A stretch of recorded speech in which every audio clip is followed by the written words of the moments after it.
एक था राजा, एक थी रानी। एक समय की बात है। एक राजा और एक रानी रहते थे। उनके दो बच्चे थे, एक बेटा और एक बेटी।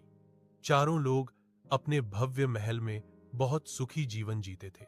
एक दिन रानी गंभीर रूप से बीमार पड़ गई। वे अपने बिस्तर पर आराम करने लगी। रानी की चारपाई के पास ही एक चिड़िया का घोंसला था, जिसमें एक चिड़िया, उसका चिढ़ा और उनके दो छोटे बच्चे रहते थे। कुछ ही दिनों में वह चिड़िया भी बीमार पड़ गई और मर गई। उसके मरने के बाद चिढ़ा दूसरी चिड़िया को घोंसले में ले आया। वह नई चिड़िया निर्दयी थी, उसने घोंसले में मौजूद दोनों नन्हे बच्चों को मार डाला। यह सब रानी अपनी आंखों से देख रही थी। यह दृश्य उनके मन पर गहरा असर डाल गया।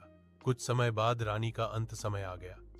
मरने से पहले उन्होंने राजा से कहा, मेरे जाने के बाद आप दूसरी शादी मत करना, बच्चों का ध्यान रखना। यह कहकर रानी संसार से विदा हो गई। रानी के जाने के बाद राजा बच्चों को संभाल नहीं पाए और कुछ समय बाद उन्होंने दूसरी शादी कर ली। नई रानी बहुत क्रूर थी।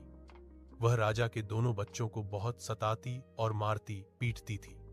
एक दिन उस दुष्ट रानी ने भयानक योजना बनाई।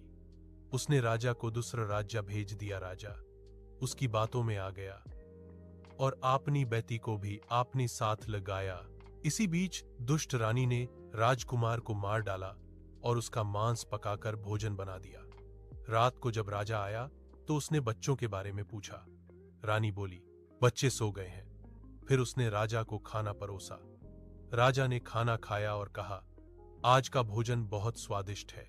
अगले दिन राजा ने फिर अपने बेटे के बारे में पूछा। रानी बोली, राजकुमार अपनी नानी के यहां गया है। राजा को सच्चाई का जरा भी पता नहीं चला। दिन ऐसे ही बीतते गए। राजकुमार की आत्मा एक तोते में कैद हो गई। वह तोता उड़कर राजमहल आया और एक पेड़ की डाल पर बैठकर रोज बोलने लगा। मां ने काटा, बाप ने खाया, बहन तड़पती रह गई, मैं तोता बनकर आया। यह सुनकर राजा और राजकुमारी चकित हो जाते, लेकिन दुष्ट रानी हर बार बात को टाल देती। एक दिन तोते ने राजकुमारी से कहा, मेरे साथ चलो, मैं तुम्हें कुछ दिखाता हूं। वह उसे उस जगह ले गया जहां उसकी दबाई हुई हड्डियां छिपी थीं। राजकुमारी सारी हड्डियां लेकर राजा के पास पहुंची। तब तोते ने पूरी सच्चाई बता दी कि उसकी सौतेली मां ने उसके साथ क्या किया था। सच जानकर राजा का क्रोध भड़क उठा। उसने दुष्ट रानी को कठोर सजा दी।